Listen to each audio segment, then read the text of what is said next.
بەناوی خوای گەورە سڵاوتان لەبێت بینەرانی بەڕێز و خۆشەویست بە پێی ئامارەکان حکوومەت هەرێمی کوردستان لە ساڵی 2015ەوە تاوەکو ئێستا نزیکەی 21 تریلیۆن دیناری موچەی پاشەکەوتکراوی موچەخۆرانی هەرێمی کوردستان قەرزدارە، بەڵام لە چەند ڕۆژ ڕابردوودا و تەبێژ حکوومەت هەرێمی کوردستان باسی لەوە کرد کە پاشەکەوتی موچە لای ئەوان نیە و لای عێراق کاتی عێراق بیگەڕێنێتەوە ئەوانیش دەیگەڕنەوە بۆ موچەخۆران. لە بەرنامی ئەمڕۆ سەرەسەر ئەوە دەکەین موچەی موچەخۆران لە ڕووی یاساییەوە لایکەیە و بە پێی یاسای چاکسازیش کە نزیکەی 2 ساڵ لەمەوە بەردەرچوو دەبووە هەژمارێک دروستکرابەیە کە شایستەی خەرجکراوی و خەرج نەکراوی موچەخۆرانی تێدابایە بۆچی تاکو ئێستا دروست نەکراوە و بۆچی حکوومەت پاشەکەوتی موچە ناخاتە بری قەرزەکانی ئاو و کارەبا و پێشینەکان لەگەڵ هەرێک لە بەڕێزان ئەبوو کاروان و عەبدوڕەحمان عەلی پەرلەمانتارانی پێشووی کوردستان قسە لەسەر ئەم پرسە دەکەین. سوپاسی ئامادەبوونتان دەکەین کاک ئەبوو کاروان ئەگەر لە بەڕێستانەوە دەست پێ بکەین. دەمەوێسترنجی بەڕێز بزانم لەسەر لێدوانەکەی و تەبێژی حکوومەت کە لە چەند ڕۆژی ڕابردوو باسی لەوە کردبوو کە موچەی موچەخۆران لای ئەوان نییە لای عێراقە و پێی ئامارەکانیش لە هەردوو ئەم کابینە و کابینی پێشوو نزیکەی 21 تریلیۆن دینارە کە تەنیا لەم کابینی 8 تریلیۆنە. ئەمە چۆن دەخوێنیتەوە لێدوانە؟ زۆر سپاس سەرەتا بۆ بەڕێز و بۆ برای بەڕێز عەزیزیشم کاک عەبدوڕەحمان. طبعا هەموو ئەوەی کە متابعەی سیاست و ئیدارە و حکومڕانی کردوێ لە هەرێمی کوردستانیە دەزانێت موچە و ئیمتیازاتی خەڵکی هەرێمی کوردستان بە یاسا و ڕێسەکان ڕێک کراوە و ئێمە لە ساڵی 1990ەوە دابڕاوین لە دەسەڵاتی حکوومەت لە حکوومەتی ئەوەی بەغدا کە ئەوان ئێستا ئەمان نێرنەوە بۆ لایەن. بۆیە ئێمە ئەگەر لە زەمەنی بەرەی کوردستانی و ڕۆژە سەختەکانی هەرێما بڵێن موچەخۆران کە لە بارودۆکێکی یەکجا خراپە بوون قایل بوون بەوەی کە ئەم بەم شێوەیە با بڵێن موچەکانیان وەربگیرێ بە نیوە و ناتەواوی بەڵام ڕوو نەکەن لە بەغا بۆەوە. بۆیە قۆناغ بە قۆناغ ئێمە بە بەردەوام بووینە لەوێ تەنانەت ئەگەر ماوەیەکی کەم بڕۆینە دواوە دەبینین ینی پێشتر لە خولی پێشوو کۆمەڵی پەرلەمانتار کاریان کرد لەسەر ئەوەی کە موچەی هەرێمی کوردستان بگوازنەوە بۆ سەربەغا. ئیتیهامی دنیایان کرد هەرێم قبوڵی نەکرد بە خیانەتکار لە قەڵەمیانیاندا. تەنانەت ئەگەر بە باشتر بیری لێ بکەینەوە دەبینین حتا موچەخۆرانی بەنداوەکان ئەوانەی لەسەر بەنداوەکان بوون موافقەتیش کرا لەسەری ئەمانە موچەکانیان تەحویل کرێتە سەر بەغا و حکوومەتی بەغا داوای دۆسیەی کەسی ئەم کەسانەیانە کرد بۆ ئەوەی نێو موچیان بۆ دابینکەن حکوومەتی هەرێم نەینات. ئەگەر ڕێمەوە بۆ ئەم لێدوانەی ئەم بەڕێزە بەجددی هەروەکو چۆن لە کوردستان قەیرانی سیاسی هەیە، قەیرانی ئابووری هەیە، قەیرانی دارایی هەیە، قەیرانی ئیداری هەیە، قەیرانی میکانیزمی دەربڕینیش هەیە، قەیرانی ئوسلوبی دەربڕین بۆ عیبچیان لێدوانە قەیرانی ئەوە هەیە کەسانێک دێن دەبنە واجهها بەڵام پاشخانێکی سیاسیان نییە. یعنی معقول نییە تۆ لە هەرێمی کوردستان لە کەسێکی نەک بەرپرس بێ لە ناو حکوومەتە لە کەسێکی ئاسایی و تەماشا بکەی دەزانێت پاشەکەوتی موچەخۆرانی هەرێمی کوردستان لەسەر ئەم حکوومەتەیە و ئەم حکوومەتە حکوومەتێکی تەواوکەری حکوومەتەکانی پێشووە و لە بیری چووەت و ئەمە دەیان جار بەرپرسانی حکوومەتی هەرێمی کوردستان سەرۆکی ئەنجومەنی وەزیران وەزیری سامانە سروشتیەکان لێدوانیاندا بە نەس ئەیانوت یەک فلسی موچەخۆرانی هەرێمی کوردستان ناڕات و هەمووی دەگەڕێتەوە و هەروایشە بەجددی ئێستا من ئەمەم لە بەردەستایە حەزەکەم بۆ کۆمەڵانی خەڵکی کوردستان و خەڵکیش بیخوێنمەوە ئەگەر مەجالێک ئەمە تەوان ئەمە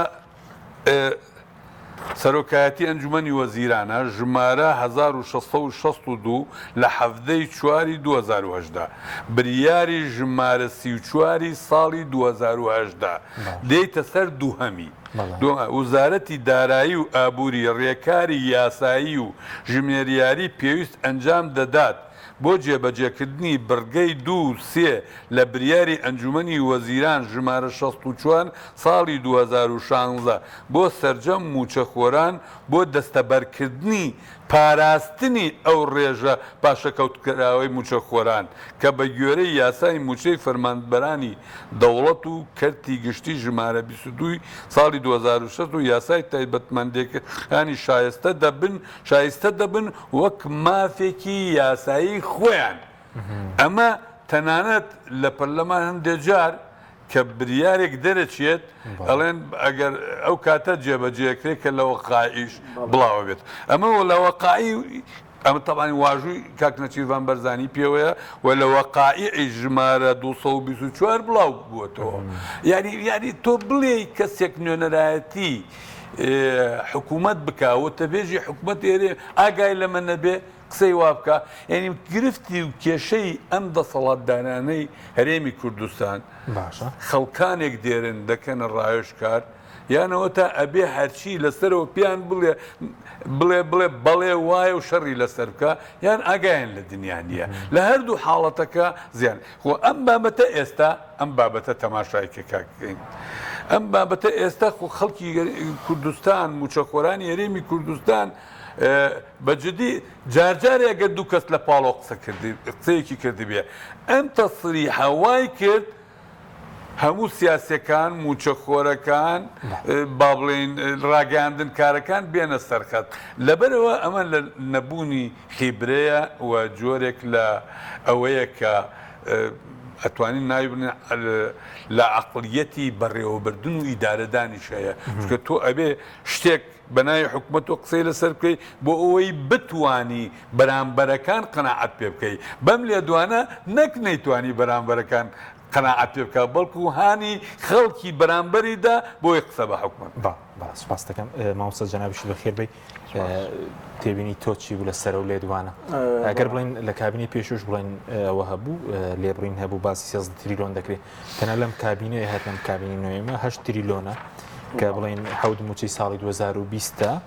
دەموچەشیان بە لێبڕینەوە دابەش کردووە. ئەمە لای کێ بەوە چوونی بەڕێز؟ بە بڕوای من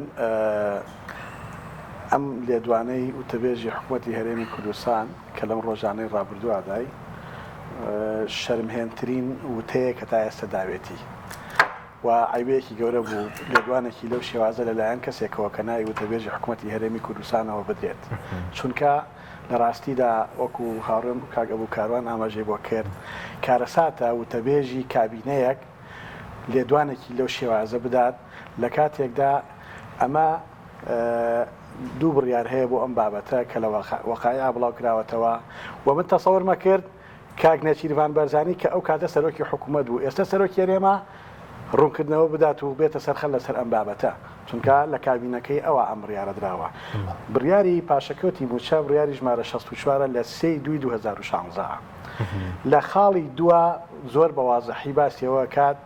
ئەو ڕێژەی شایستەداراییەی کە موچەخۆر و پاشەکەوت دەکرێت بە ناوی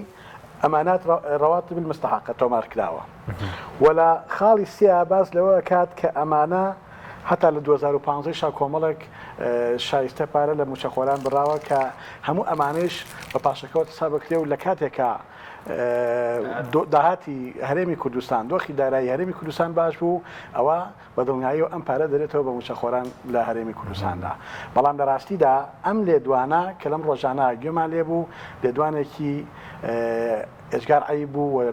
ئەبوایە هەر لە کابینەکە سەرۆکی حکوومەت بۆ خۆیاتە سەرخەل لەسەر ئەو بابەتەیش ناکرێت لێدوانێکی لەو شێوازە بدەیت. بەس خۆش سەرۆکی حکوومەت ڕەنگە هەر قەناعەتی وابێت چونکە پێشتر باسی لەوە دەکرد ئەوەی کە لێبڕین هەبوو دەیگوەوە لێبڕینی خۆگونجاندنە چەند جار بە فەرمی و ڕاگەاندەوە و داهاتی بەردەست بووە دابەشیان کردووە تەنانەت وەختی قبوڵیان نەبوو بڵێ لێبڕینیش ئەوە هەبوو. ئەگەر سێری و بڕیارانەی کابینەی هەش بکەیت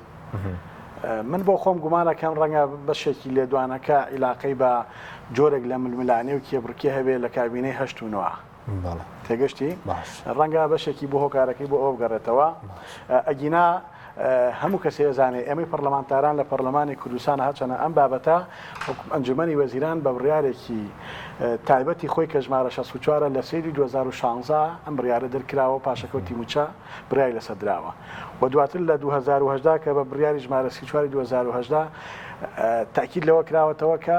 ئەوە پاشەکەوتە و لەسەر شانی حکوومەتی هەرێمی کوردستانەکەی دۆخیدارایی باش و بگەڕێنێتەوە و ئەمە لە دەریدەی وەقاعی کوردستانی شەبڵاو کراوەتەوە کە ئەمە هیچ مناقەشەیەک هەڵناگرێت بۆیە لێدوانی لەو شێوازە پێم وابێت فەرمانبەرانی موچەخۆرانی هەرێمی کوردستانی بە تەواوی نیگەران کرد بە هەموو فەرمانبەران بە هەموو دەنگ و ڕنگ و جیاوازی بیرروڕاکانیشەوە چونکە ئەم بابەتە لە ڕاستیدا کارەساتە تۆ لە 2015ەوە 21 تریلیۆن پارە بەڵێ دینار پارە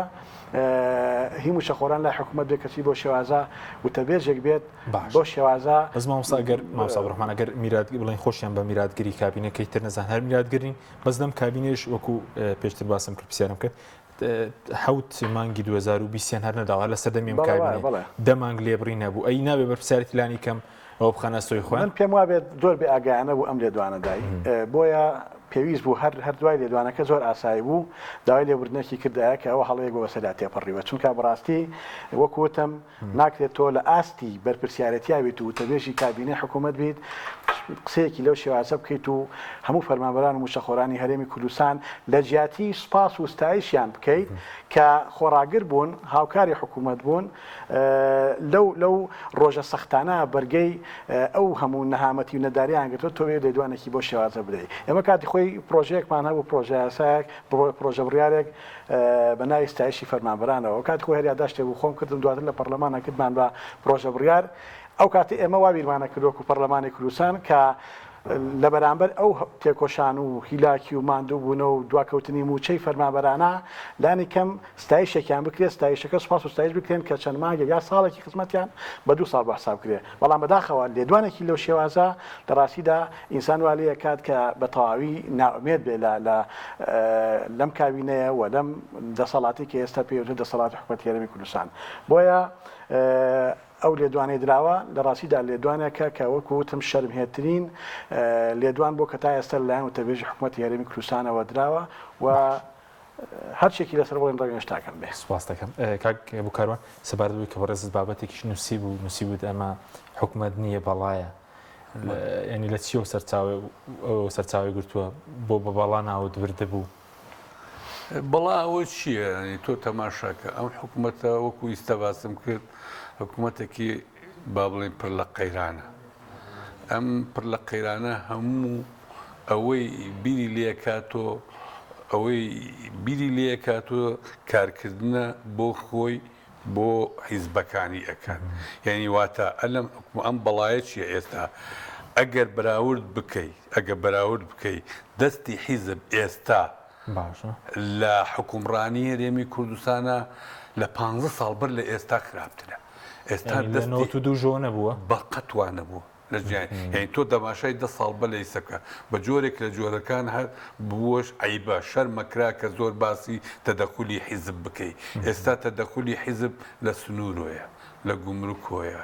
لە باجۆیە لە وەبەرهێنانۆیە لە کشت و کاڵۆ هەیە لە ڕێخستنی باجی هەیە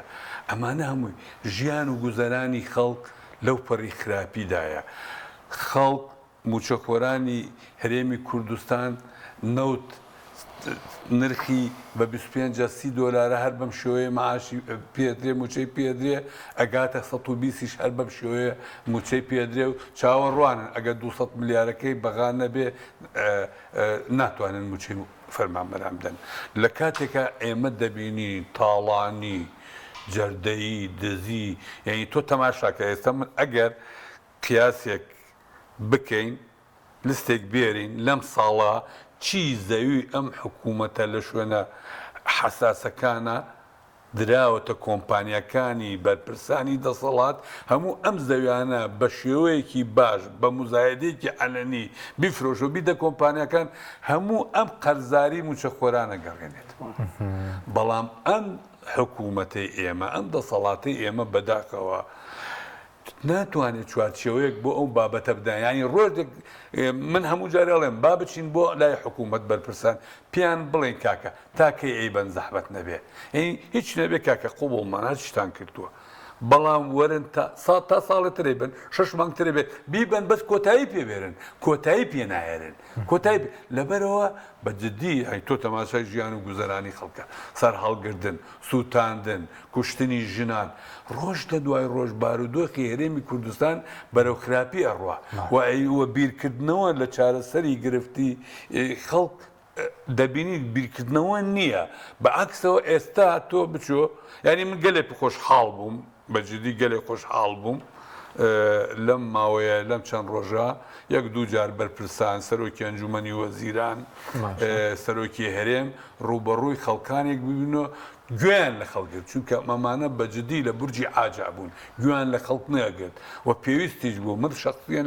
لە چاوپێکەوتنێگە لەگەڵ کاقوبات تاڵەبانی وتم ئێوە ئاگاتان لە دنیا نییە ئێوە گوێ لە ماوەی پێتان وت بڵێ ئێوە گوتم ئەبێ گوێ بگرن لە خەڵک ببینن ڕۆشنبیران سیاسەتمەداران ئەحزابی سیاسی ئیسلامیەکان چەپەکان خەڵکی جۆرا و جۆر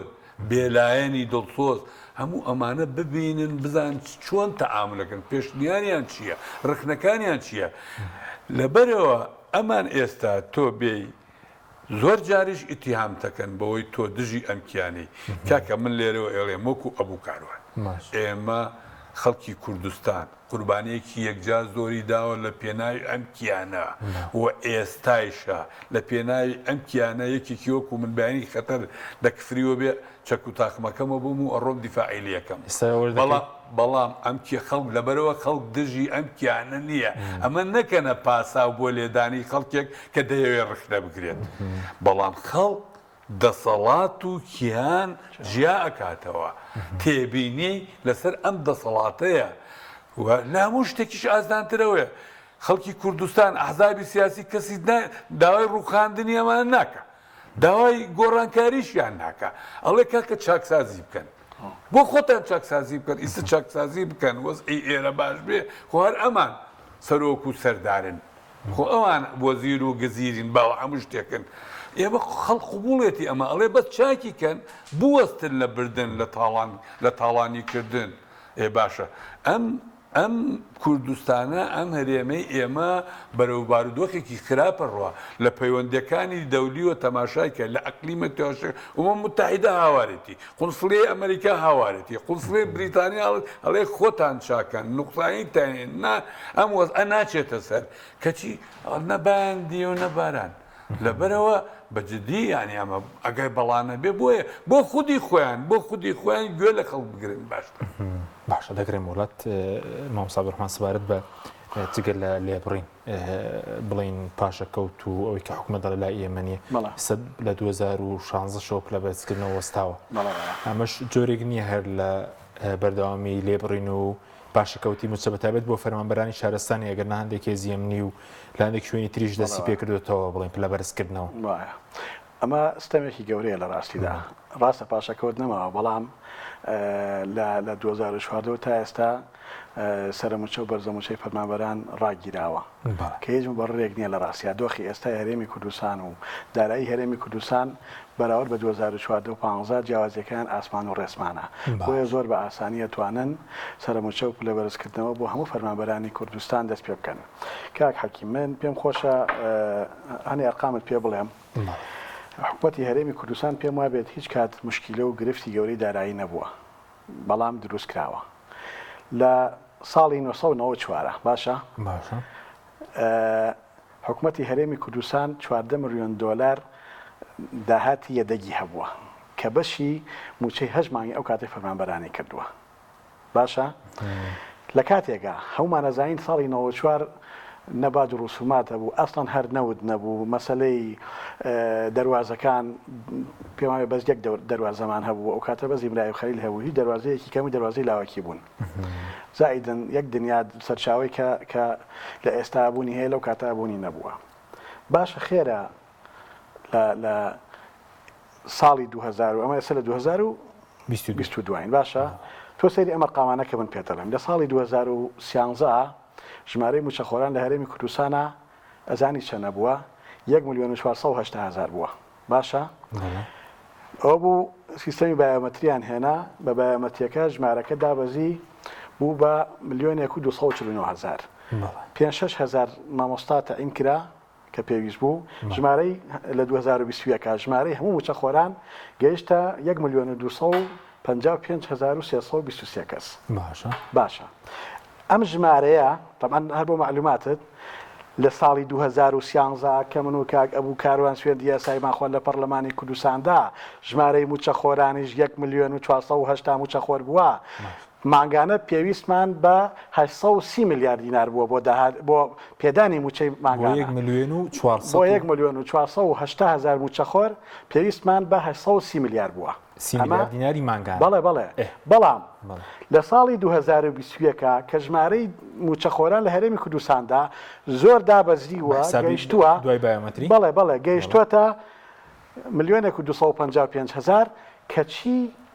ئەو پارەی کە مانگانە پێویستمان پێێتی بۆ پێدانی موچەخۆرانی هەرێمی کوردستان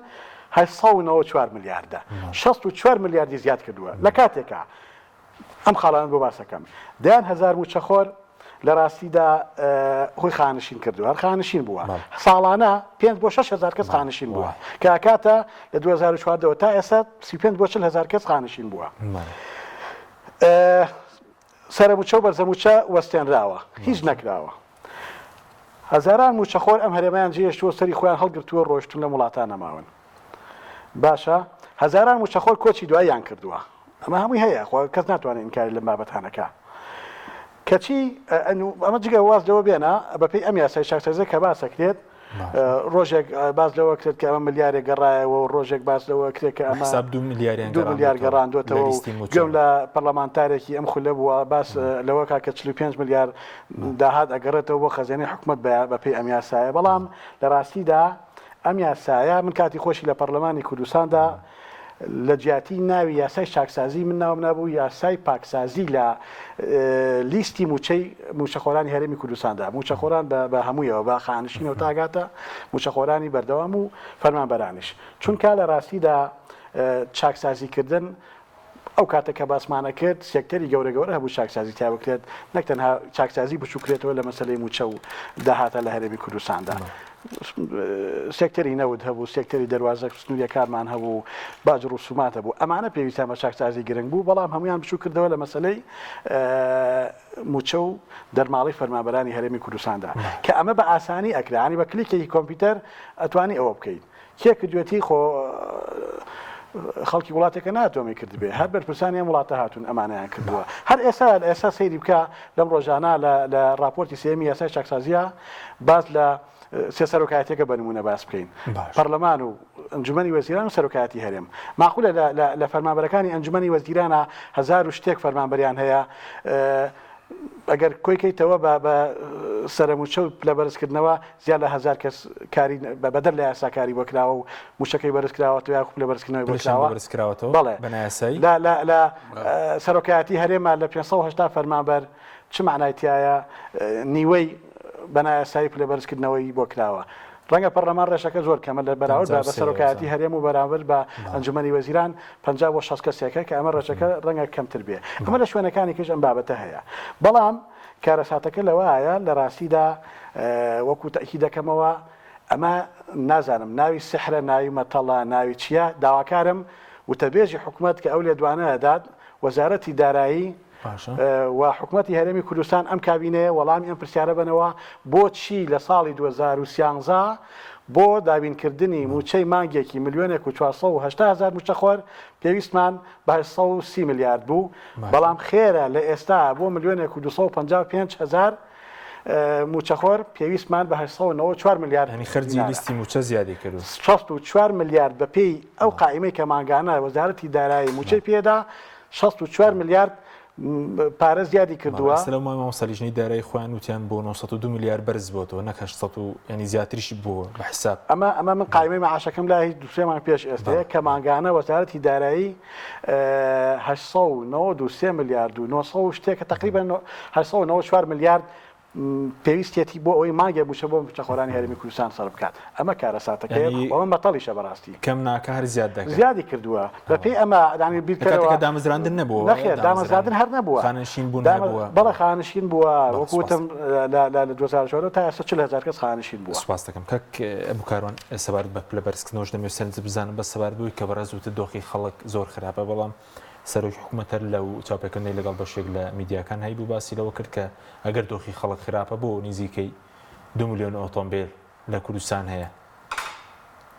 باسی لەوە کردبوو. یعنی بەداخەوە تۆ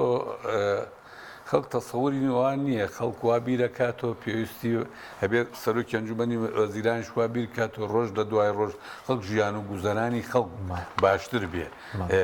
و تەعاملەکەی ئەوە نییە ئەمە خێرکرابێتە خەڵک بەجددی پێێتەوە بەزەوت دەڵات نیە لەسەر شکستی هۆیەکانی گواستنەوە و کەرتی گواستنەوە لە کوردستانە و پێویست نیە خەڵک ناچار بێت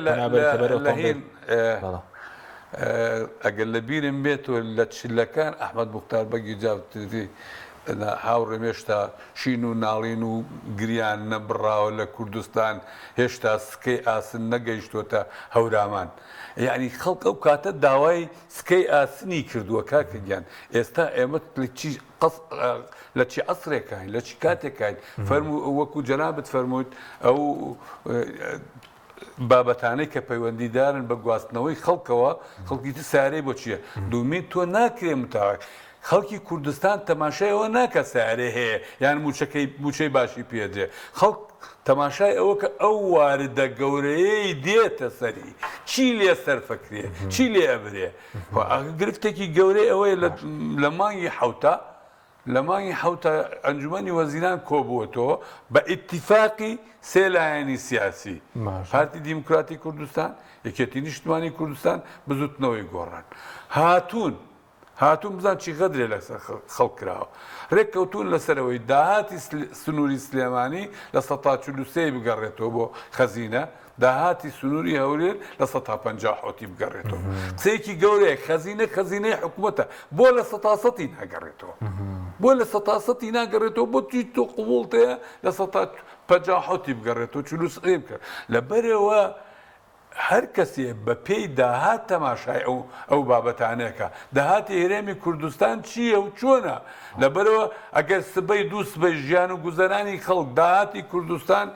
گەیشتە ئاستێکی یەکجار بەست ئێبا ماڵی دووسارەی بێت باڵی چواریشی بێ ئەمە بیرکردنەوەیەکی جیاوازە لەوەی کە ئێستا زیادەی داهاتی نەوت زیادی داهاتی ناوخۆش بەهۆی باجوڕسمان زیادی کردووە دیار نییە ئەو زیادەیە لە پێناو خەڵک بەکارناتێ سەر نزیکەی 4 مانگە لە کۆتایی مانگی دووەوە نەوت لەسەری $100 زیادەکەی بۆ کوێ دیارە دەڕوایە خو داهاتی ناوخۆ کە زیادەکەی چۆن کاک حەکیم یەکەمیشت هیچ لەم بابەتانە دیار نییە یەکێک لە گرفتەکانی هەرێمی کوردستان نەبوونی شەفافیەتە بەجددی و سەرڕای ئەوەی کە ئەم بەرپرسانە خاوەن دەستگایەکی ڕاگەیاندنی زۆر گەورن بەڵام هێشتا ناتوانن پاساو بێننەوە بۆ خەڵک ئێستا تۆ باسی ئەوەت کرد کە دامەزراندن نییە ئەعلانیان کردووە دامەزراندن نییە بەڵام لە 2010ەوە تا ئێستا بیگە تاس من ئەم داتایی 6 مانگ بەلەی سەمەیە بۆ هەردوو 20,000 کەس دامەزراوە بۆ خۆیزیێمنی بەردەوام هەیەوە بەردەوامی هەیە بۆ خۆیان هەموو بوارەکان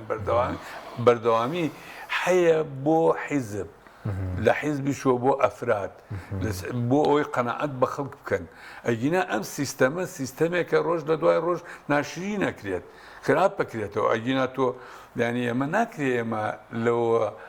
بیر بکەینەوە یان سەرچاوی بیرکردنەوەمان ئەوە بێ خەڵک ژیان و گوزەرانی خەڵکە بەڵام وەرە بەراوردی کە ئیمساڵ لەگەڵ 2012 لەسەر 2011 خەڵکی کوردستان هاتنە سەر جادە ئەو کاتە موچەی لە 2011 و 12 موچەی خەڵک موچەیەدا و دەیان کاری باشەکە سلفەی زەواجە درا سلفەی عەقارەکە هێشتا خەڵک پێداگیری لەسەر ئەوە کرد کە ئازادیەکان بە پێی پێویست بۆیەوەی کە دەهات کەوتە دەسەڵاتدارانی هەرێمەوە هەم دۆخە دروست بوو لە دوای 2014ەوە موچێک کێشەی تێکەوت پاشەکەوت دروست بوو خزمەت گوزاری وەستا دامەزراندن نەما بە شێوێکی گشتی دوایەوەی کە داهاتەکە بە تاواتی کەوتە دەست خۆی لە هەرێمی کوردستان هەر لە سەرەتای ڕاپەڕینەوە و لەو کاتی لە سەردەمی بەرەی کوردستانیەوە ئەم دزی و تاڵانی و گەندەڵیانە هەر بووە. ئەو سەردەمەی کە جەنابەت باسە کرد پارەیەکی زۆر دیار بوو، بەڵام مانایەوە نەبوو ئەو کاتەیش نابن. ئەو کاتە ئێستا قسە لەسەر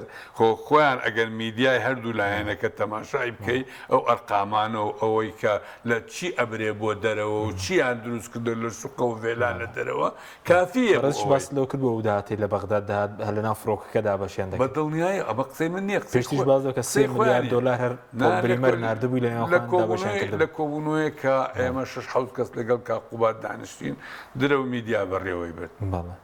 کە قوبات وتی ئەو کاتەیشا بوو، بەڵام پارەکە ئەوەندە زۆر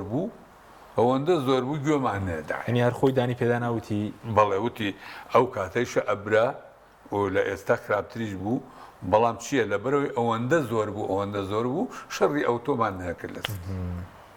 سوپاس دەکەم ناوبڕێکمان هەیە بەڵە بینێرانی بەڕێز دوای ناوبڕەکە دەگەڕین وڵاتە. تۆپ ئارت تاکە بریکاری تۆڕی میدیایی کۆمەڵ بۆ بەرهەمهێنان و بڵاوکردنەوەی ڕێکلام. لەگەڵ پاکێجەکانی بۆ هەمومان لە کۆڕە هەموو پێداویستیەکانت لە یەک پاکێجدا بەردەستن، کاتژمێری زیاتر و گەگەبایتی زۆرتر. پاکێجەکانی بۆ هەمومان لە کۆڕە هەفتانە و مانگانن و پڕ لە گەگەبایتی ئینتەرنێت و کاتژمێری پەیوەندیکردن بۆ سەرجەم تۆڕەکان. پاکێجەکان بۆ هەموو هێلەکانی پریپەید بەردەستن. بۆ بەشداربوون پەیوەندی بکە بە ئەستێرە 238 پەنجەرە. بۆ هەمومان هەیە.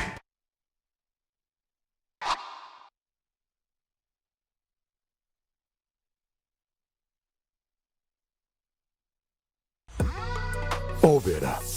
بەهێزترین موبەریدەی پلاستیک، دیزاینێکی نێوتوانەیەکی بێوێنە لە پەڵنانی هەوا، فلتەرێکی ئەستوری ئۆرجینەڵ، کەمترین دەنگی هەیە و دەگرمانە، ماتۆری ماگنێتی تۆربۆیە و 100 پلەی خێرایی هەیە و بە 2 ئەمپێر کارە بەکار دەکات. دەبڵ واتەر پەمپە، بۆری و پلاستیکەکەی ڕیسایکلین نییە و بەرگەی پەستانی زۆر و ساردی و گەرمی دەگرێت. شاشە و کۆنتڕۆڵی هەیە و دەتوانرێت لە ڕێگەی وایفایەوە کاری پێ بکرێت. ئۆبێرە شایەنی ماڵی تۆیە. ئاوی بەڕادی سلێمانی دڵنیایی زیاتر، تەندروستی باشتر. کارگەی ئاوی سلێمانی. دڵنیا بووینە ئەو جبسەی وێنەی نییە، کەرتامێکی بێخۆشە بۆ من بۆ ئەو بۆ تۆشە. ئادەی پێم بڵێن چییە؟ جبسی نینی تامێکی لە یاد نەکراوە. لە هایتێکەوە ببە بە خاوەنی ئۆتۆمبیلێکی کارەبایی. کۆمپانیای هایتێک لە هەلێکی ناوازە و بۆ پاڵپشتی ژینگە ئۆتۆمبیلێکی تەواو کارەبایی دەکاتە دیاری بۆ کڕیارە بەڕێزەکانی. هەر کڕیارێک با بڕی $500 بازار بکات لە هایتێک دەبێتە خاوەنی کۆبۆنێک. ئەو هەلە لە دەست خۆت مەدە و بازار بکە و چانسی بەدەستێنانی سیارێکی تەواو کارەبایی بەدەست بێنە. ناونیشان هەولێر شەقامی سوڵتان مزەفەر. کۆمپانیای هایتێک. ژمارە تەلەفۆن 0750 40 ڕەشەبامێ ڕەشەبا ئەم پانکەیە چییە بۆ منێهێنا؟ زۆر گەڕێن لەوە بەهێزترمان دەست نەکەوت. نا لەوە بەهێزتریش هەیە. لاکێت فیلمی تۆڵی بە سین 5 تێک 2 هەستە بڕۆ و بەرە داگیرسێنە.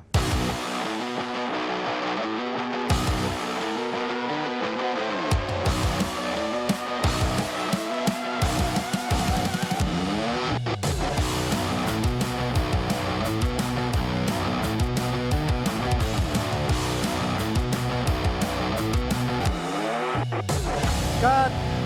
ئەوە بەرە کوژێنەرەوە نەفرە بنێر ئەوە کتەرە بێنێتەوە. ئوبەر لە هێزدا تۆرنادۆیە لە ساردیا بەستەڵێکی باکوور. ئەپلیکەشنی بۆ دابەزێنە بە ئاسانی دایگیرسێنە.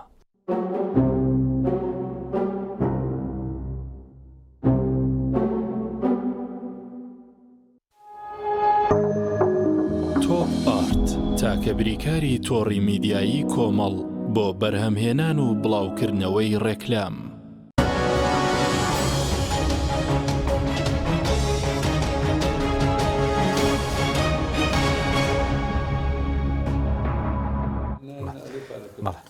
زارێکتر سڵاوتان لەبێت بینێرانی بەڕێز. ماوەسا عەبدوڕەحمان سەوارت بە ئەوەی پاشەکەوت کە لای حکوومەتە بە 21 بۆ 20 تریلیۆن دەخەمڵێنرێت بە ئەو قەرزانەی کە هاوڵاتیان لای حکوومەتە بۆچی بەریەکتریان ناخن بازێکی قەرزی پێشینەکان نزیکەی 2 تریلیۆنێکە ئەوەی ئەو کارە باش ڕێیان نەگەیاندووە کە بڕێکی بەو بڕە زۆرە نییە کە قەرزاری موچەخۆران بۆچی بەریەکتری ناخرێنەوە قەرزانە خۆی کاتی خۆی کاگەبووکارەوە ناگادارێ ئێمە لە پەرلەمانی کوردستان زۆر الحاح و شەرمان لەسەرەوە کرد کە هەموو فەرمانبەرێک لە ڕاستیدا ژمارە حسابێکی بۆ دروست بکرێت و ئەو قەرزانی چوارم بەڵێ ئەو قەرزانی چووکە ئەو یاسایە لە ڕاستیدا لای ئێمە تەواو بوو بەڵام ئەو بوو کاردانەوەیەکی زۆری لێ دروست بوو بۆ یاساکە هەڵگیرە و لە خولی 5 یاساکە دەرچێندا ئێمە شەڕێەوەمان کرد ئەو ژمارە حسابی هەموو فەرمانبەر ژمارە حسابێکی هەبێت و ئەو قەرزی ئاو کارەبا و پێشینەکان بەگشتی بە هاوسەرگیری و بە خانوبەرە و خەرزی بچووک و خەرزی زراعی و بازرگانی و ئەمانە هەمووی وای لێ بکەین لەو پارەیە بۆ حکوومەتیش باشە بێت لە ڕاستیە بڕێکی زۆر لە قەرزەکەی لە کۆڵە بێتەوە و هەم بۆ شانی هاوڵاتی و فەرمانبەرانیش ئەرکی سەرشاریان سوکترە بێت بەڵام بەداخەوە تا ئێستا ئەوە جێبەجێ نەکراوە لە کاتێکدا من یەک داتای لێدوانێکی وەزیری کارەبام لایە هەتا بەرواری 12/7/2021 باشە بڕی قەرزی کارەبا کە لای هاوڵاتیانە بریتە لە تریلیۆنێک و 298 ملیار دینار 1 تریلیۆن و 298 ملیار دینار داهاتی وەزارەتی کارەبا لە ساڵی 2021 تەنها وەزارەتی کارەبا بریتە لە 825 ملیار دینار کە بۆ مانگێکی وەزارەتی کارەبا بۆ خۆی پێویستی بە 8 ملیاردە واتە تەنها لە ساڵەکە وەزارەتی کارەبا پێویستی بە 216 ملیارە بۆ داوینکردنی موچەی فەرمانبەرەکانی بۆ ساڵەکە لە کاتێکدا تەنها لە ساڵی 2020 825 ملیار داهاتی بۆ واتە بەشی 4 ئەوەندەی خۆی ئەکا بە زیادیشەوە لە مەسلەی وەزارەتی داد ڕاگەیەنراوێکی ڕاگەیاندووە لە 27/2/2022 باز لەوە کات کە لە ساڵی 2021 داهاتەکان 6 ملیار و 543 ملیۆن داهاتیان بووە باشە بەراورد بە ساڵی پێشووتر داهاتەکان لە 154 زیادی کردووە یعنی ئەگەر سەیرێ بکەین لە ساڵی 2021 بەرامبەر بە ساڵەکانی ڕابردوو داهاتی وەزارەتی کارەبا وەزارەتی کارەبا شارەوانی ئەمانە داهاتەکانیان لە 150 لە 140 لە 160 زیادی کردووە بەڵام تا ئێستا نەتوانراوە هیچ هاوڵاتیە یا هیچ فەرمانبەرێک سوود لەو پارە کە لای حکوومەتە سوودی لێ نەبینێ لە بەرە ژمارە حسابی نەبوو نەیتوانیوە سازیش ماوەسا بەرگەی سێنزەیە دەڵی کرە 2020 دو ساڵ لەمەوە بەردەرچووە دەڵە دەبێت هەژمارێک دروست بکرێ وەزارەتی خەرج کرا و خەرج نەکراوە دوو شتێدا بێت کە لە 2020 یاسای چاکسازی ئەو بەرگەی شتێدایە کە شایستەی خەرج نەکراوە پاشەکەوتی شتێدا بێت یەکێ لە شتە باشەکانی یاسا چاکسازی ئەو بابەتە بوو کە مناقەشەیەکی ئەجگار زۆر کرا ناو پەرلەمانی کوردستانە بەڵام بەداخەوە چۆن یاساکە بەشێکی جێبەجێ کراوە بەڵام هاتوون ئەو مادەیە ئەو بڕگیان جێبەجێ نەکردووە کە ئەمە لە قازانجی فەرمانبەران و هاوڵاتیانی هەرێمی کوردستاندایە چۆن یاساکان بەگشتی لە هەرێمی کوردستاندا معلوماتی جەنابەت لە 130 یاساکان لە هەرێمی کوردستانە کە لە پەرلەمانی کوردستان دەرچووە خراوەتە بوارەی جێبەجێکردنەوە لە 170 لەناو ڕەفەکانە لەسەر ڕەفەکانە تۆزی لێنیشت بەس هۆکاری چیەکە قەرزی هاوڵاتی حکوومەت قەرزداری هاوڵاتی بێ ئەو لە موچە بەڵام ئامادە نەبێ بەرێکتری بخە خۆ کارەساتەکە لەوەیە زانی چۆنە گریمان تۆ حکوومەتی من هاوڵاتیم تۆ دەی داوای قەرزی کارەبام لێکە لە 100,000 لایە ێ باشە من 100,000 لای قبولمە بەڵام خۆ تۆش 10 ملیۆنی من لێ لایە کارەساتە تۆ بێ داوای 100,000 خۆکەی بەڵام 10 ملیۆنی منێ لابێ گوێی خۆتی لێک بکەیت و خۆتکەی بە کەڕە شەر بە لە ئاسیا بۆیە مەسەلەی یاسای چاکسازی ڕەنگە کۆمەڵە بڕگە و مادەی باشی تیا بێت ئەوەی کە تا ئێستا جێبەجێ بووە پێم وایە بێ لەسەر پلە باڵەکان جێبەجێ کراوە پلە باڵەکان مەبەستم پەرلەمانتاران و کۆمەڵە لە باڵای ترەکە موچەکانیان بۆ بەنیوە یاخود بەپێی یاساکە موچەکان بەپێی خزمەت و بەپێی ساڵی بەپێی تەمەن و بەپێی ساڵی خزمەت و ئەم بابەتانە حەلکراوە ئەگینا یاسای چاکسازی لە ڕاستیدا ئەتوانم بڵێم لە 100 ڕەنگە 20 جێبەجێ نەکراوێت ئەو یاسایە گەر جێبەجێ کرێ بەبێ جیاوازیکردن کۆمەڵە بورگە و مادەی باشی تێدا بۆ کۆی گشتی و بۆ فەرمانبەران بەگشتی باس دەکەم پێک ئەو کارۆن سەبارەت بە چی پلە بەرزکردنەوە بێ کە بۆ چیت بڵێن پاساوێک هەیە کار درێژی پێ بدرێت پەرلەمانتارێک لە ژنی دارایی باسی لەو کتۆر فەرمانبەرێک مانکانە لە بینی 6,000 بۆ 300,000 دینار لێی دەبڕێ بەهۆیەوەی کە پلە بەرزکردنەوە نییە هی فەرمانبەرانی شارستانی زانیی خۆی ئەگەر بگەڕێنەوە بۆ بەبەتەی کە کاک عەبدوڕەحمانوتی لە یاسای چاکسازی عامل و لەگەڵ هەموو ئەو بابەتانەی کە جەناب تیژوزی دەسەڵات زۆر خەبیرە لە بیرکردنەوە لە بڕینی پارە بۆ خۆی یعنی یاسای چاکسازی کاک عەبدوڕەحمانی باسی کرد نەک ئێستا تەنانەت بۆ پلە باڵەکانی جێبەجێ ناکە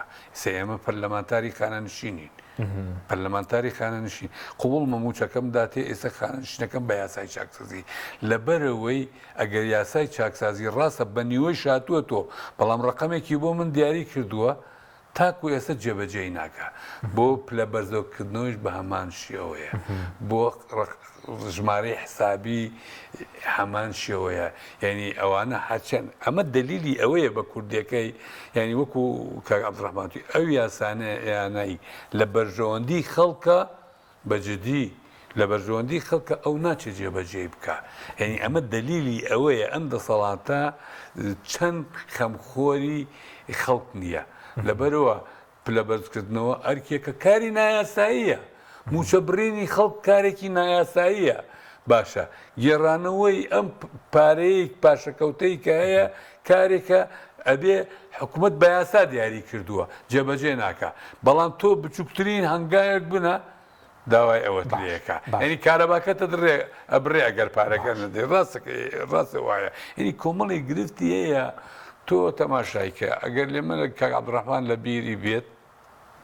لە 2015 ئەنجومەنی وەزیران دوو بریاری دەرکرد بریارێکیان بۆ ئەوەی کە ئەم با بڵێن کۆمپانیا نەوتیەکان بۆی تەفسیری نەوتیەکان و ئەمانە بۆ ئەوەی هەموو ئەوانە ئەو نایاسایەکان دابخە پاڵاوگەیان نایاسایەکان دابخە دوو دانەی حکومی بکە باش بە 3 مانگیش ئەبێ ئەم بریارە جێبەجێ بکرێت ئەوە لە 2015 حسابمان کرد یعنی لە پارەی باڵێن لە 2 مانگە هەموو بلمایەکی موچەی هەموو موچە خۆرانی هەرێمی کوردستان دابینەکە بەڵام لەبەر ئەوەی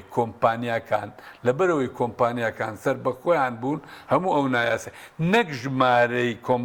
پاڵاوتە نایاساکانیان کەم کردووە بەڵکو بە فترەی ساڵێکە ڕقە ژمارەکەمان لایە ساڵێکە دوو ئەوەندەی تری زیادی کرد هەرەوە شۆکاریگرانزیینێکە قەرارێکی تریدا ئەنجومەنی وەزیران پارەی قەرزەکان لای کۆمپانیاکان بگەڕێنێتەوە بزان یعنی لە فترەی سەما ئەم پارەیە لەبەرەوەی ئەو پارە قەرزەیە 190 لای با بڵێن کۆمپانیاکانی سەر بە خۆیانە نەیانتوانی بیگەڕێن بەزەو لە 2015 ژەوە بڕیارە هەبوو کە قەرز لە کۆمپانیەکانەوە بەرێنەرەکان وەربگرنەوە بەڵێ باش خۆشکەسی بە پێی یاسای چاکسازی کە ئەویش تێدا بڕگەیەک دەڵێت لە کۆی راپۆرتی سێمی چاکسازی لە کۆی 969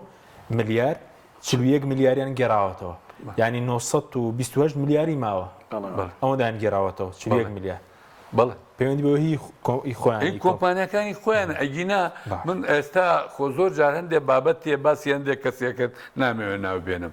متەسەور وایە ئەگەر لە 190 ئەم پارە قەرزی کۆمپانیاکان ئەگە هی خۆیان نەبێ کەسێکی وەکو هەر کەسێکی تر بێ بە 24 سعات ماڵەکەی تاڵانەکەن و لێ وەرەگرنەوە مەبەستەوە چییە بڵێ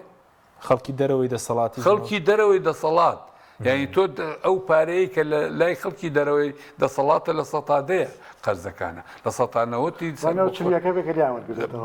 بەجددی ینی ئەگینا ئەوە لە وەختی خۆی قسەی خۆشتان بۆ بکەم قسەیەکی خۆشی ئەمە ئامەیە من بۆ خۆم تێبینیمەرەوە بوو پێشی هەڵبژاردننی یەکەمی پەرلەمانی کوردستان بە 3 مانگ کۆبوونەوەیەکی ئەحزابی بەرەی کوردستانی بوو من لەو کۆبوونەوە بووم زۆر دژی بەرە قسە کراوە برادێکی بەرپرسی سەر لە مەکتەبی سیاسیە لە مەکتەبی سیاسی یەکێتیە با بڵێن زۆر قسەی کەوتی ئەوە برادەران ئەوە خەریکین هەڵبژاردنە بێ و حکوومەت تەشکیلەکەین و دواتریش با بڵێن ئەبینە موئەسساتی و نەجاتمان لەم تاڵانی و ئەوان هەیە وڵا لە نەتیجە لە مەقڕی من ئێمە بوو ئێمە مناکێ قسەم کرد و وەڵا برادران ئەوەی ئێستا ئەیکا بە زۆری ئێوە برادرانی پارتی و یەکێتی هەردووگیان لێ وتم ئێمە بیکەن ئەتوانن نییە لەسەر یەک پا هەموویمان لێ وەرگرنەوە بەڵام ئێوە ئەگەر ئێوە لەم ئەقلیەتە بەردەوام بن دە حکوومەتیش دروستکە هەر نەجاتمان واگەی ئەو 92 پێش هەڵبژاردن باش بە سەبارەت بە عینادی ئەوەی کە عینادی لەگەڵ موچە خۆران بێ لەگەڵ خەڵک بێ لەگەڵ بەغداد بێت ئەم دەسەڵاتە چی بەسەردەی ئەو کە دژایەتکردنی خەڵک لە ناوخۆ و ئاڵۆزی پەیوەندەکانی لەگەڵ بەغداد من کاک حەکیم لیانی لەم ماوەیە لە یەک دوو نووسینە تەرحیەوەم کرد بەجددی هەرێمی کوردستان حەزابی سیاسی لە هەرێمی کوردستان پێویستی بە دیراسەیەکی تەواو هەیە لەسەر واقعی جوگرافی خۆی ئەم واقع جوغرافیە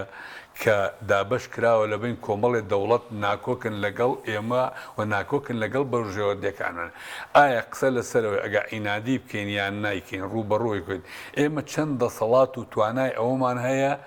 ڕوبەڕووی ئەم هەڕەشانە ببینەوە یعنی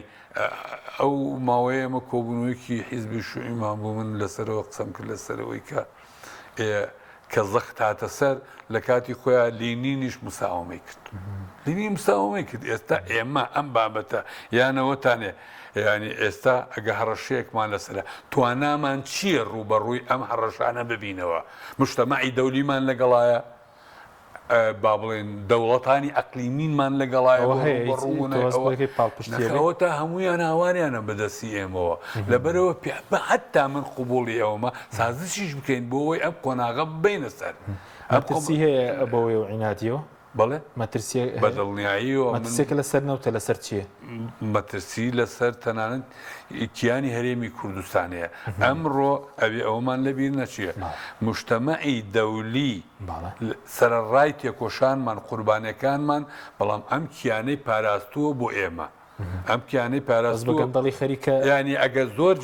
ئەگەر زۆر جاریش ینی خەتەرێکمان هاتبێتە سەر ئێرشێک ئەوان برێکیان پێگرتوون ڕاستە ئێمە هێزمانەیە توامنامەیە ڕوبەڕوومەن بەڵام ئێمە ناتوانین شەڕیان دەوڵەتانە بکەین لەبەرەوە پێویستی بەوەیە من لێرەوە لەم کەناڵەوە پێشنیاری ئەوەکەم زۆر بەوردی ئەحزابی سیاسی حکوومەت دیراستەتێکی باشی واقعی جوگرافی هەرێمی کوردستان بکە ئەگینا بەم شێوەیە دیراستەتی باش دەکەین بەرەو بەباردۆخێکی خراپ دەچین سوپاس دەکەم ماوەسە سەبارەت بە هەر بڵێن زیادەی دەهات ئێستا نازانرێت چی لێ دەکرێت ئەگەر یاسای بوجەمان هەبێت دەمانتوانی بۆ نمونە زیادەی دەهات ڕوون بێت چی لێ دەکرێت یاخود بەشێک لە پاشەکەوت بدرێتەوە ئەگەر یاسای بوجە هەبێ هەر بۆ خۆی نەبوونی یاسای بودجە فراغێک دروستەکە